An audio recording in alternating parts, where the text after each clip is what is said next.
ఓం నమః శివాయ. ఓం నమో నారాయణాయ. నరదృష్టి నివారణ కాళభైరవాయ నమో నమః. అక్షర తులాభార నవగ్రహ దేవతాభ్యో నమో నమః. హరి ఓం. మా ఛానల్కి స్వాగతం. చూస్తున్న వీక్షకులకు ప్రేక్షకులకు ప్రియ కాళభైరవ భగవద్బంధులకి స్వాగతం పలుకుతూ మమ్మల్ని ఎంతగానో ఆదరిస్తూ ఉండబడినటువంటి ప్రియ సోదర సోదరీమణులకు సనాతన ధర్మ సంరక్షకులకు సమస్త భగవద్బంధువులకి స్వాగతం పలుకుతూ అందరికన్నా ముందుగా హోలీ పూర్ణిమ శుభాకాంక్షలు.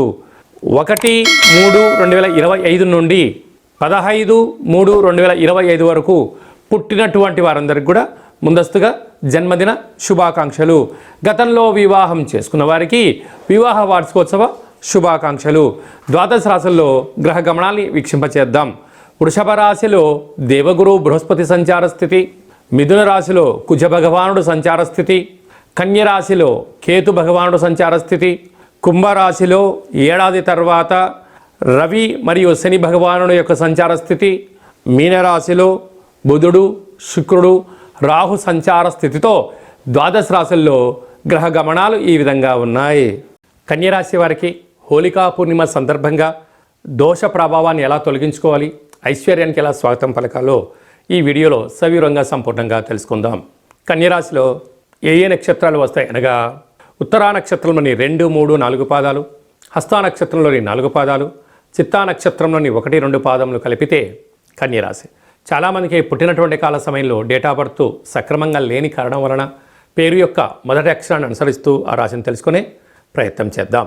టో, పా, పీ, పూ, షా, అణ, ఠ, పే, పో అక్షరాల వారందరూ కూడా కన్యరాశి జాతకులే. కన్యరాశి యొక్క అధిపతి బుధ భగవానుడు. వీరికి రాశిలోనే కేతు సంచార స్థితి ఉండడం, 30 సంవత్సరాల తర్వాత విశేషంగా 6వ స్థానంలో రవి చేత శని భగవానుడు సంయోగ సంచార స్థితి ఉండడం చాలా అరుదుగా జరుగుతూ ఉంటుంది. కనుక రుణ సమస్యలు, రోగ సమస్యలు, శత్రు సమస్యలు, అనారోగ్యము, ఈతిబాధలు, అప్పులతో కూడుకున్న ఇబ్బందులు, మీరు ఏదైనా మాట్లాడితే తప్పు, మాట్లాడకపోతే కూడా తప్పు. ఎందుకనగా పరిసర ప్రభావం అలా ఉంటుంది. అంటే గతంలో మీరు ఏదైనా ఇబ్బంది చేసినప్పుడు అవి ఇలాంటప్పుడు డెవలప్ అవ్వడం, మీరు గతంలో అలా చేశారు కనుకనే నీకు ఇప్పుడు శిక్ష అని చెప్పి వాళ్ళు చెప్తూ ఉంటారు. అదే కాకుండా సప్తమంలో బుధుడు శుక్రుడు రాహు సంచార స్థితి, త్రిగ్రహ సంచార స్థితి ఉన్నప్పుడు భర్తల మధ్యనో, ప్రేమికుల మధ్య, అండదమ్ముల మధ్య కొత్త వ్యవహారాలు ప్రారంభించేటువంటి కాల సమయంలో సైన్యము అనగా కార్ డ్రైవరు, ఇంట్లో పనిచేసేవారు, అనేక మందితో కూడుకున్న ఒక వ్యక్తి జీవితం కనుక మీరు ఎక్కడ తప్పులు చేస్తారా అక్కడ మిమ్మల్ని తొక్కేయాలని చెప్పి అనేక మంది ఎదురు చూస్తూ ఉన్నారు. కనుక దయచేసి వీలైనంత వరకు అప్పుల పాలు కాకుండా, ఆవేశభరితమైన నిర్ణయాలు తీసుకోకుండా ప్రతి విషయాన్ని క్షుణ్ణంగా పరిశీలించి చిరునవ్వుగా స్వీకరించండి. మీరు ఏది స్పందించొద్దు, అవును అనొద్దు, కాదు అనొద్దు. కొంతకాలం గ్రహస్థితి అనుకూలించేంత వరకు మౌనంగా ఉండండి. ఇన్ని వేల వీడియోలలో మీరు ఈ వీడియో చూస్తున్నారు అన్నట్లయితే మీరు నవగ్రహ అక్షర తులాభార మహోత్సవ కార్యక్రమంలో పాల్గొనే సమయం ఆసనమైంది, నవగ్రహ దేవతలను స్మరించే సమయం ఆసనమైందని చెప్పి గుర్తుపెట్టుకోవాలి. అలాగే అక్షర తులాభారంలో పాల్గొనడం, స్మరించడం, ధ్యానించడం వల్ల ఈ కష్టాలన్నీ కూడా తామరాకు మీద నీటి బొట్టును ఎలా కదిలి వెళ్ళిపోతాయో మీ సమస్యలు కూడా సునాయాసంగా వెళ్ళిపోతాయి. లేకపోతే నిద్రలేని రాత్రులు గడపడం, అనారోగ్యము, కోపము, ఆవేశము, మీరు కోపిష్టివారు అని చెప్పి అనేక రకాల ఇబ్బందులకు కన్యరాశి వారు ఇబ్బంది పడే సమయం ఉంది. కనుక ప్రతి విషయాన్ని క్షుణ్ణంగా వినండి, చిరునవ్వుగా స్వీకరించండి. ఈ గడ్డు కాలాన్ని మౌనంగా నెట్టుకుపోండి, అంతా మంచిగా ఉంటుంది. స్వయం వృత్తులు, సేవారంగాలు, హోటల్ వ్యాపారాలు, చేతి వృత్తులు, అలాగే సాఫ్ట్వేర్, హార్డ్వేర్, యానిమేషన్స్, క్రియేటివిటీ రంగాలుగా ఉండబడిన వారికి ఓపిక చాలా అవసరం అని చెప్పి గుర్తుపెట్టుకోగలగాలి. ఈ మార్చి మాసంలో అలాగనే పాల్గొన మాసంలో ముఖ్యమైనటువంటి తిథుల గురించి క్లుప్తంగా సవివరంగా సంపూర్ణంగా తెలుసుకుందాం.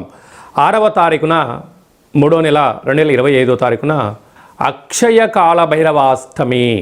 కనుక కష్టకాలంలో ఉన్నప్పుడు దైవనామస్మరణ చేయడం, ఆధ్యాత్మిక చింతన ఉండడం, గృహంలో దీపం వెలిగించడం వల్ల సకల అష్టకష్టాలు తొలగిపోతాయని చెప్పి గమనించాలి. 13వ తారీఖున పాల్గొన మాస శుద్ధ పూర్ణిమ హోళికా పూర్ణిమ చేస్తూ ఉంటాం. కనుక కామద దహన కార్యక్రమంలో పాల్గొందాం, స్వామివారి యొక్క ఆశీస్సులు పొందుదాం, అఖండ అష్ట కష్టాలకు స్వస్తి పలుకుదాం. ఎందుకనగా రంగుల హేళి అంటే ఆట అని చెప్తూ ఉంటారు. అంటే సహజ సిద్ధమైనటువంటి రంగులతోనే దయచేసి అందరూ ఆడుకోండి, కలుషితం నీటితోనే ఆడుకోండి. కళల కొత్త ప్రపంచానికి స్వాగతం పలకబోతున్నాం. ఎందుకనగా ఈ సంవత్సరానికి చివరి పూర్ణిమ అవడం వలన రంగుల హోళీ అంటారు. అంటే మనకు కొన్ని ప్రాంతాల్లో కొత్త పూర్ణిమ, వచ్చేటువంటి అమావాస్యను కొత్త అమావాస్య అంటారు.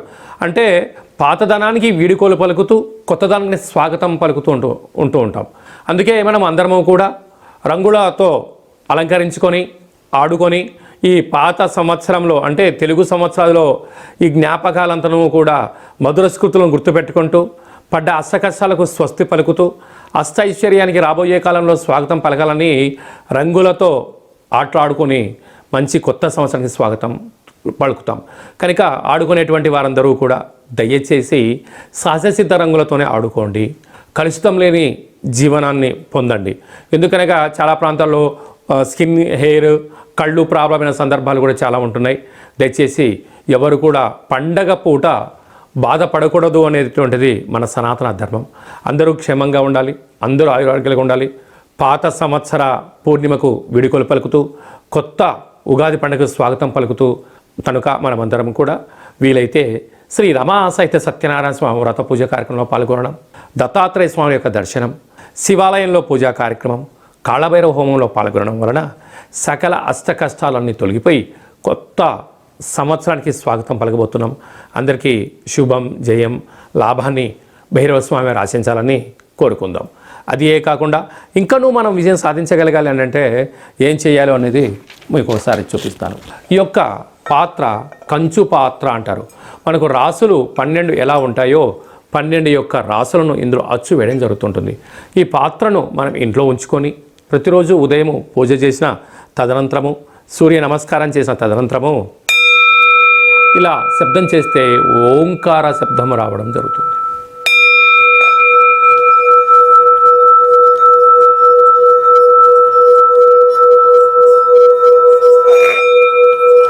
ఈ శబ్ద తరంగాన్ని ఇంట్లో సృష్టించడం వలన, ఓంకార శబ్దం వలన ఇంట్లో ఉండబడినటువంటి జ్యేష్ఠాదేవి అనగా దరిద్ర దేవత బయటికి వెళ్ళడం, లక్ష్మీమాత గృహంలోకి గళ్ళు గళ్ళుమంటూ రావడం జరుగుతుంది.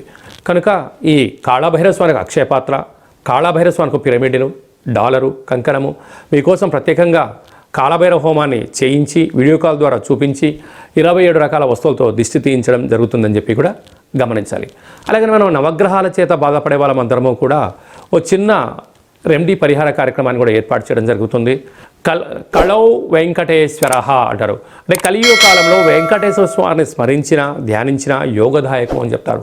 కనుక గ్రహ దోషాలు, సకల దోషాలు తొలగిపోయి వాటిని నశింపజేసే శక్తి భగవంతుడికి ఉంటుంది. అలాగని మనకు ప్రతి నెలలో మనకు ఆదివారము, సోమవారము, మంగళవారం అని చెప్పి 4 మంగళవారాలు, 4 శనివారాలు లేక 5 సోమవారాలు వస్తూ ఉంటాయి. ఇలాంటి కాల సమయంలో ఆదివారం పూట సూర్య భగవానునికి స్మరించడం, 27 సార్లు నామాన్ని వ్రాయడం, సోమవారం పూట చంద్రుని స్మరించడం, 27 నామాలు వ్రాయడం. ఇలాగ వారంలో 7 రోజులకు 9 గ్రహాలకు నామ ఇతి మంత్రియత అంటే నామాన్ని స్మరించడం, నామాన్ని వ్రాయడం వలన భగవంతుడి యొక్క ఆశీస్సులు మన మీద ఉంటాయి. ఈ ఆదివారం రాసినటువంటి పత్రాలను మన యొక్క దేవాలయంలో నవగ్రహ తులాభార, అక్షర తులాభార మహోత్సవ కార్యక్రమాన్ని ఏర్పాటు చేయడం జరిగింది. ఒకవైపు సూర్యభగవాను త్రాసులో కూర్చోబెట్టడం, మరోవైపు మనం రాసిన అక్షర పత్రాలను అందులో ఉంచి తులాభారం చేయడము, ధాన్యంతో తులాభారం చేయించి వీరందరికీ ప్రత్యక్ష ప్రసారాన్ని ఏర్పాటు చేయడం జరుగుతుంటుంది. కనుక కేవలం ఒక 108 నామములతో మనము రాసి మీరు పంపించినట్లయితే, ఈ రాయాలి అనుకుంటున్న వారందరూ కూడా ఈ కింద నెంబర్ సంప్రదించినట్లయితే ఈ రాసే పత్రాలను వాట్సాప్ ద్వారా కానీ కొరియర్ ద్వారా కానీ మీకు అందజేయడం జరుగుతుంది. రాసిన తర్వాత మళ్ళీ ఫోటో తీసి వాట్సాప్లో పంపిస్తే సూర్యగ్రహ దోషం ఉన్నప్పుడు సూర్యగ్రహ తులాభారంలో, శని భగవాను యొక్క దోషం ఉన్నప్పుడు శని భగవాను తులాభారంలో ప్రత్యక్ష ప్రసారాన్ని వీక్షింపజేయచ్చు, భగవంతుడి యొక్క ఆశీస్సులు పొందగలరు అని చెప్పి ఒక చిన్న విన్నపం. ఎందుకనక ప్రతిరోజు నిత్య నైతిక కార్యక్రమంలో 5 నిమిషాలు భగవంతుడి కోసం కేటాయిద్దాం, గ్రహ దోషాలు తొలగించుకుందాం, ఐశ్వర్యానికి ఆనందానికి స్వాగతం పలుకుదాము అనేటువంటిది చిన్న విన్నపం. అలాగనే మీ వ్యక్తిగత జాతకం తెలుసుకోవాలనుకుంటున్నారా? మీరు పుట్టినటువంటి తేదీ, నెల, సంవత్సరం, సమయం వ్రాసి మీరు వాట్సాప్లో పంపించగలిగినట్లయితే 100 సంవత్సరాల జాతకాన్ని సవివరంగా సంపూర్ణంగా వ్రాసి పంపించి మీరు పుట్టినప్పుడు గ్రహ గమనాలు ఎలా ఉన్నాయి, ప్రస్తుతం ఎలా ఉంటున్నాయి, రాబోయే కాలంలో ఎలా ఉండబోతున్నాయో సవివరంగా తెలియజేయడం జరుగుతుంటుంది. మన దగ్గర అదే కాకుండా డేటా ఆఫ్ బర్త్లు లేనటువంటి వారికి మీ పేరు యొక్క మొదటి అక్షరాన్ని అనుసరిస్తూ రాశిని తెలియజేస్తూ రాశి యొక్క స్థితిగతులను మీకు తెలియజేస్తూ రమణ శాస్త్రం ద్వారా అనగా కాళ్ళ భైరవ ఉపాసన చేత గవ్వల ద్వారా భూత భవిష్యత్ వర్తమానాన్ని తెలియజేయడం జరుగుతుంది.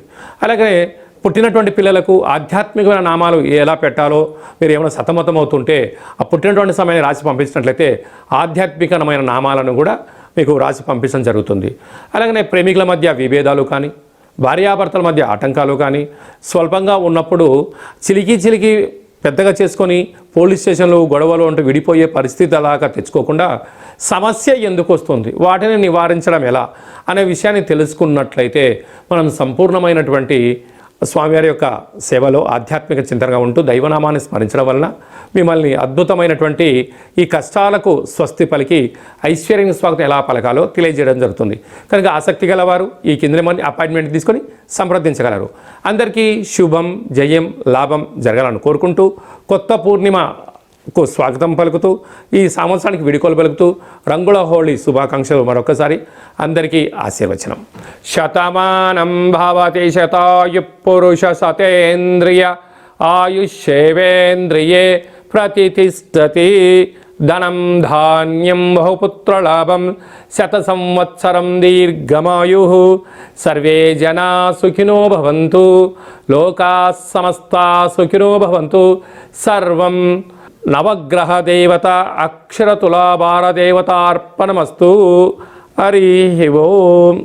ఈ వీడియో మీకు నచ్చినట్టయితే లైక్ చేయండి, షేర్ చేయండి, మా ఛానల్ని సబ్స్క్రైబ్ చేసుకోండి.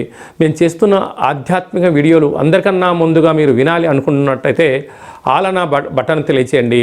ఈ యొక్క వీడియోని భగవద్బంధులకు, మిత్రులకు, స్నేహితులకు చేరవేసి వారి క్షేమం గురించి కూడా మీరు ఆలోచించే ప్రయత్నం చేయండి. సర్వత్రా శుభం, జయం, లాభం కలుగుతుంది.